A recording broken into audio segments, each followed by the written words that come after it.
What's going on, guys? Welcome to episode, I believe this is 33 of Dispersing the Cloud. Let me tilt this camera down a little bit. That should work. Let me give you a little recap of the week. I understand, as always, seems like these last couple months, last like 6 or 7 episodes, I've been a couple days late, so I apologize. I switched my day to Sunday afternoons, so I'm still going to attempt to try to make these videos on Sunday afternoons, even if those Sunday afternoons get a little hectic. I think I have a solution for reorganizing the way that I take my notes, and that should, not take my notes, the way that I log my notes, and that should actually help me out going through the review and make things a lot faster. This is the last time I'm actually going to print up all my notes, or type up all my notes. It took me about 2 hours to type down everything from this book that we're going to review today. Anyway, let me kind of give you the recap of my week. Monday, Tuesday, Wednesday, Thursday were just kind of like, not relaxing days, but just kind of refocused days for me. You guys know that I just got my new computer and I'm trying to input all the things that need to go into there after the other one got stolen. So I still got some stuff to do as far as that. The process this week has been, I've noticed some really cool, groundbreaking kind of breakthroughs. Groundbreaking breakthroughs. I have to say break too many times. But I've kind of made some headway in some areas. I'm starting to get some more wineries to play at. Things are starting to really fall into place. I've actually been doing this thing, this little exercise, I'm attempting to outgive God. I don't know if you guys have ever attempted to do this, but it's pretty hard. The more time, effort, money that I pour into the nonprofits that I'm helping to support, or some type of free ministry thing that I'm doing, it seems like I'm getting it back tenfold, which is crazy awesome. So that's kind of the process for me. Right now, I'm still attempting to do that. Friday, I did a winery up in Ukiah. Saturday, there was a commercial for Third Bank. Sunday, I played for Liberty Tower. And then on Monday of this week, I was in San Francisco as well for that same commercial. So as I continue to just give more of myself and more of my time and more of my money to these causes that are so much bigger than myself, it seems like God, the universe, however you want to quantify it, it seems like it comes back tenfold on top of me. So that's been pretty awesome. Book of the week is Black Privilege by Charlamain the God. If you guys don't know who Charlamain the God is, he is from the Breakfast Club. From a radio station. I think it's out of New York, but I'm not 100% sure. It's either New York or LA. By the way, my current method for logging all my quotes is to hashtag the name of the book on Twitter and put the quote, hashtag the name of the book on Twitter. This was a horrible choice for a book because all my quotes on Twitter had hashtag Black Privilege, and it made me look like an extremely racist person. I was just like, no, that's the name of the book that I'm reading by this guy Charlamain. Don't worry about it. Great book. I'll give you guys the ratings after. I'm just going to go down all the quotes that I marked out for this one, and this book had the most quotes in it that I think I actually took notes on. This is the most notes I took on any book so far. The book was really good. He starts out the book with honesty is not... Oh, wait, I'm sorry. No, honesty is not only my best friend, but is my secret weapon. I bite my tongue for no one.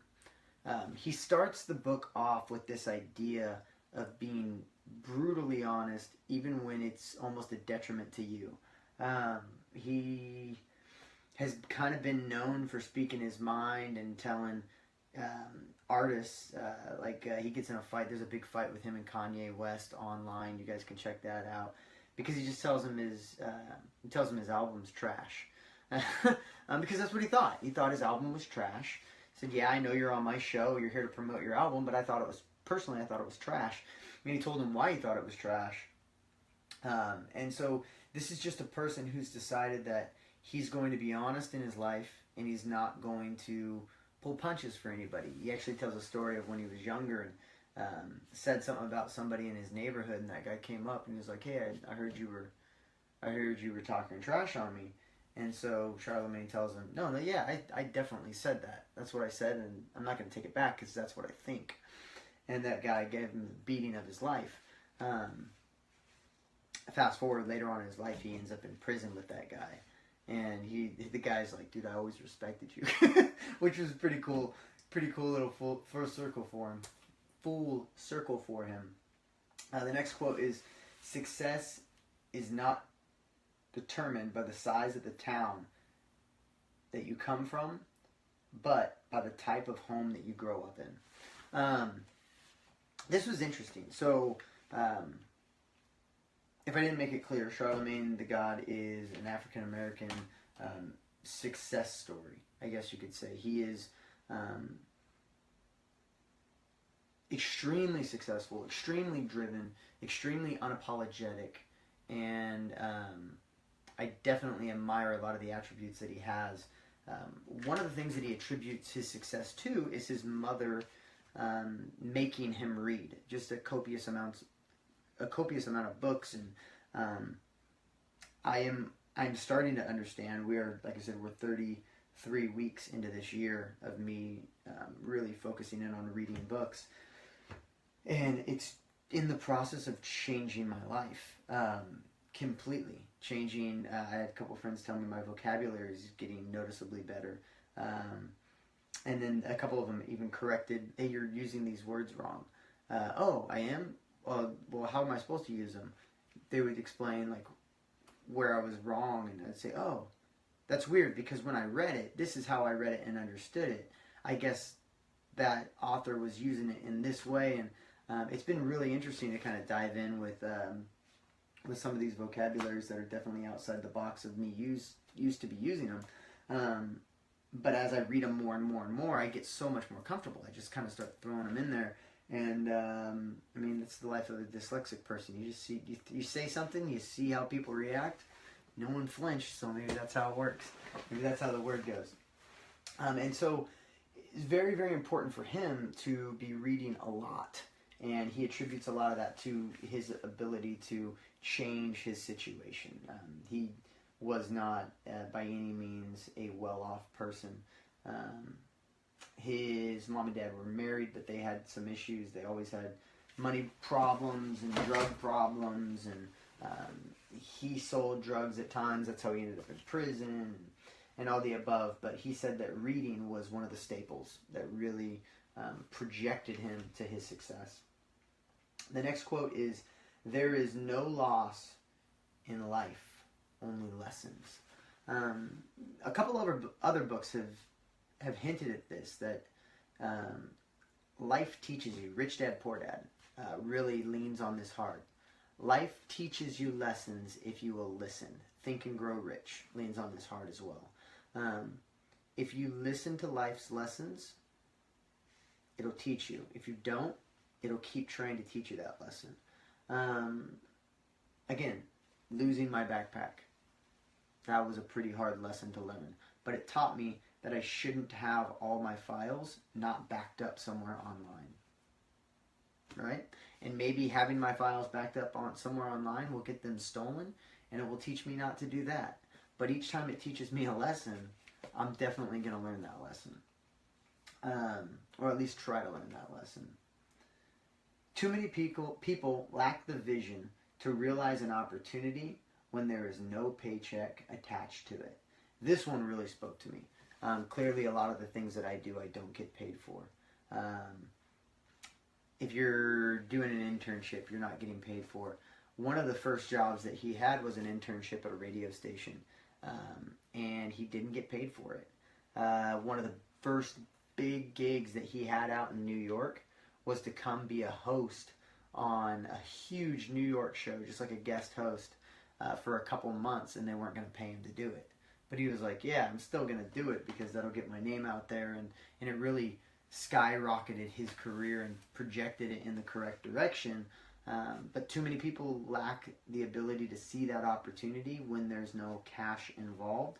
Sometimes you have to do some things to gain an advantage that necessarily isn't monetary. Gary Vee talks about this a lot.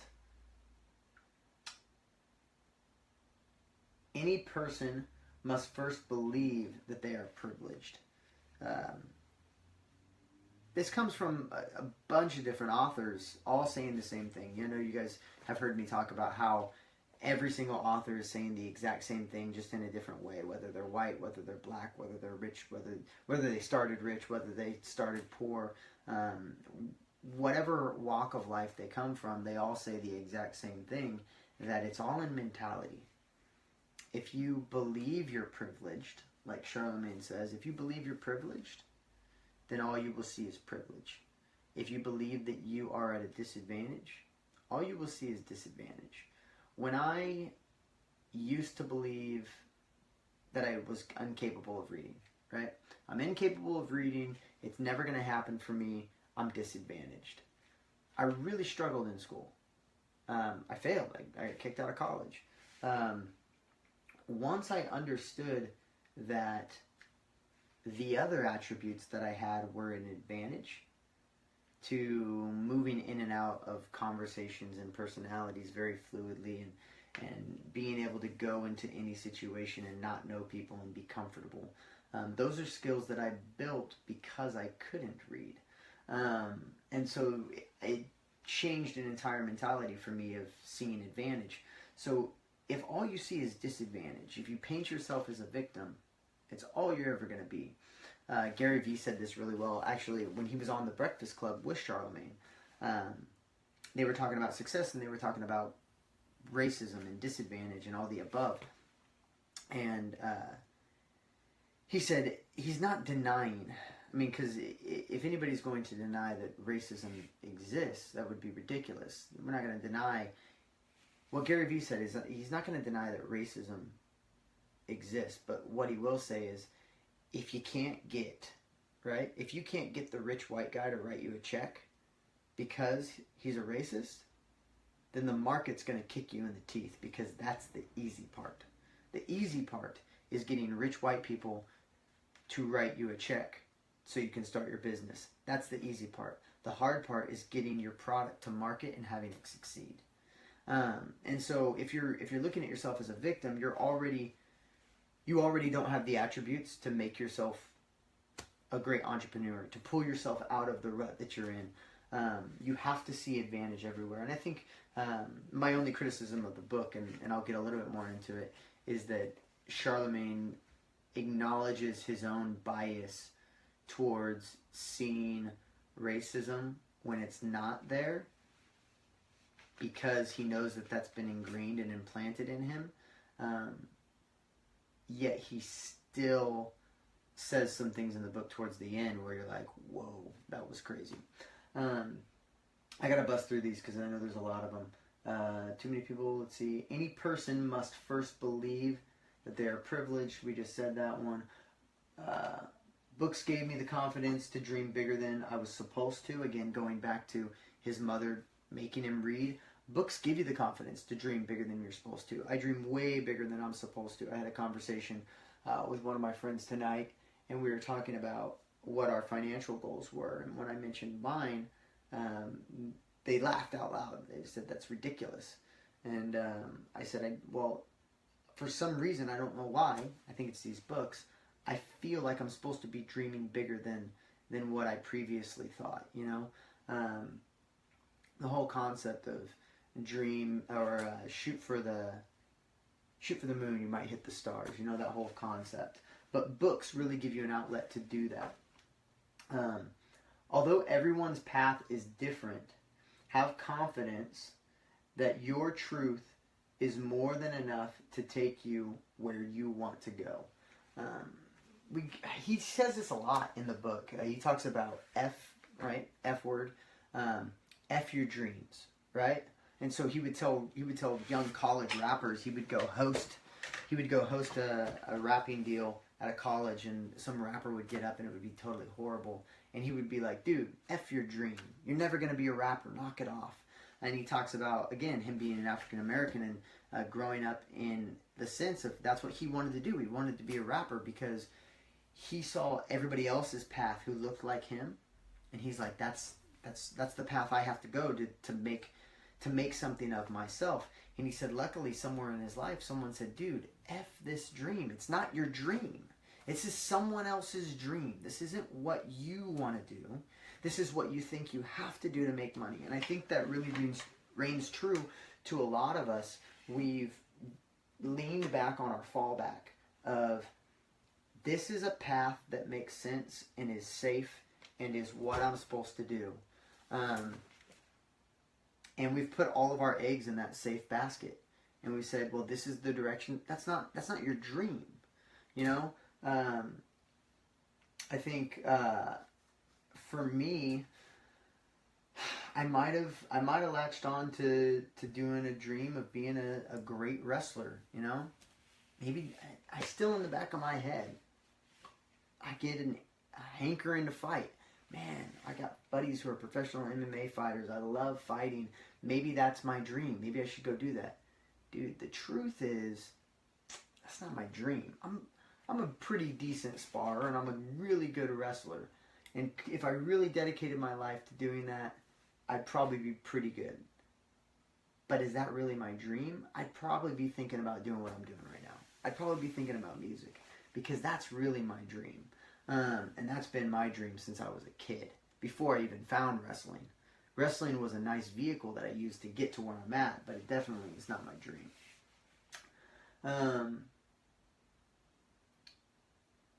Although everyone's path, okay, geographical location does not determine what type of success you will have, but psychological position always will.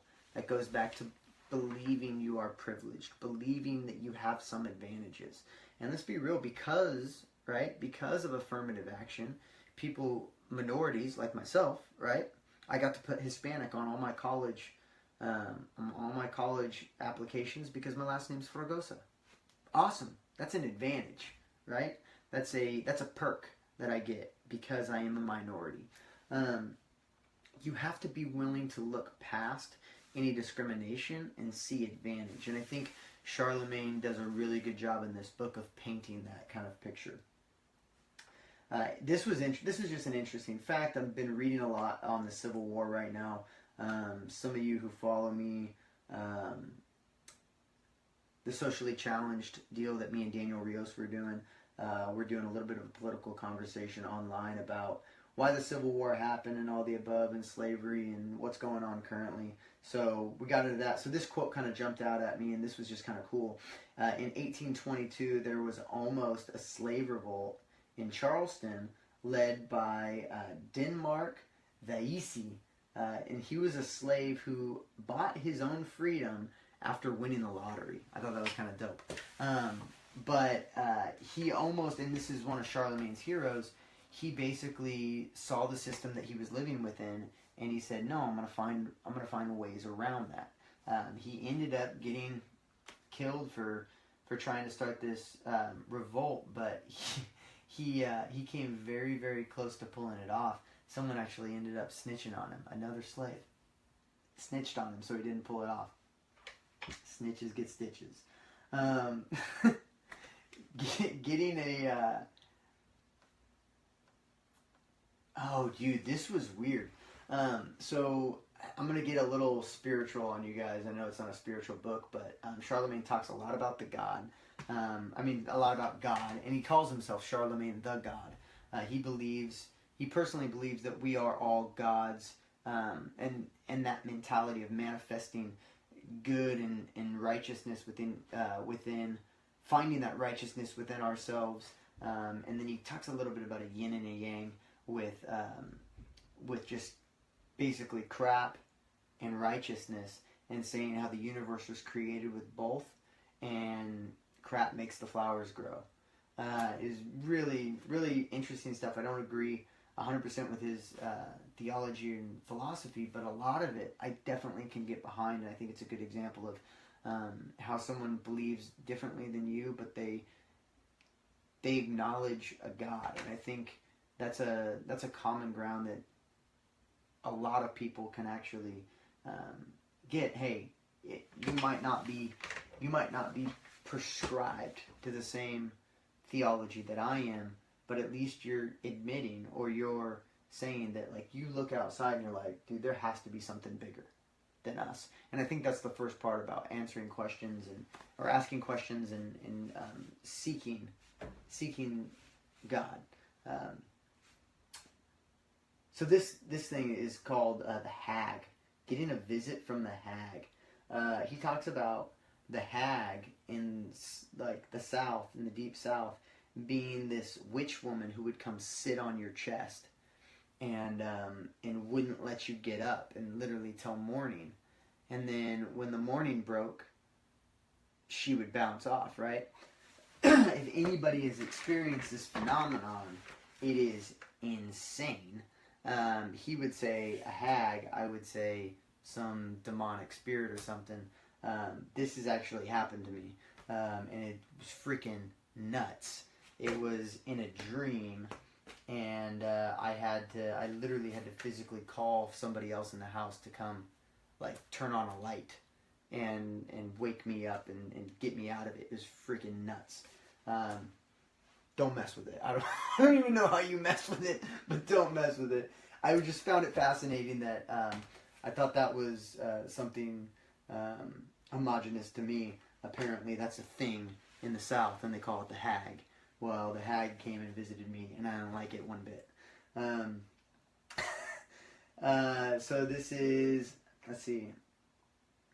Oh, this is really cool. I might be skipping a little bit. Hold on.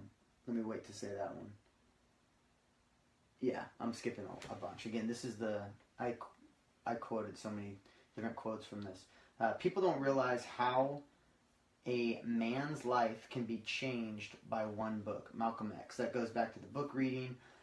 Make sure you seek out books that don't directly relate to your personal experience.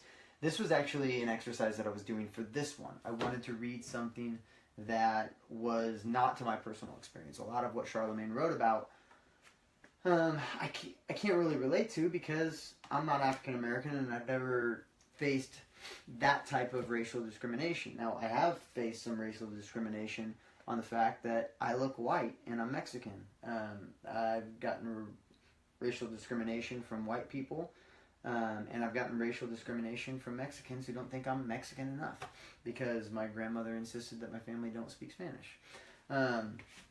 So I definitely can understand on that point of view, or that sense, but definitely this book was a nice insight to somebody who found success and is a minority and gave me their perspective. When the roots are deep, there is no reason. I mistyped. To fear. It should be to fear the wind. It says to rear the wind. I don't think we're rearing wind. To fear the wind. I think when you. He was talking about how he gets flack for a lot of stuff, and I get flack for a lot of stuff. A lot of my, especially because a lot of my opinions are definitely rooted in libertarianism, and sometimes that comes off, from a quick view, that comes off as conservatism, and it's not fashionable or popular to be a conservative right now, and so I really don't care, though. Just this last week, I've been basically called out as a racist by some of my friends online, but it doesn't bother me because my roots are deep. I know exactly who I am, exactly what I believe, and by no means, anyone who's spent any time with me, do I project anything like that. So when the roots are deep, you don't fear the wind, you don't fear the criticism. He talks about this, the law of 10. This is later on, but I'm gonna erase it right now because I'm gonna talk about it right now. The law of 10. you're going to have 3 lovers, 3 haters, and 4 people on the fence about you. I need the haters. Grant Cardone. I need people to hate me. Half the people in America hate me. I could be president. You need haters to be successful. You can't be successful with everyone liking you. If everyone likes you, they're lying to you. You got a bunch of liars around you. People aren't honest with you. Real men protect and provide for their family by any legal means necessary.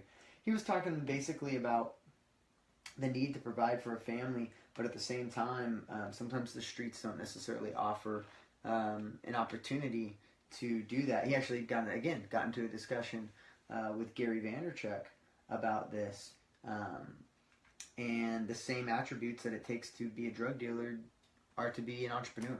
So if you can do those things, then you can make legal money. You just need to spend a little time on figuring out how that business world works. The devil makes the most noise, but God whispers.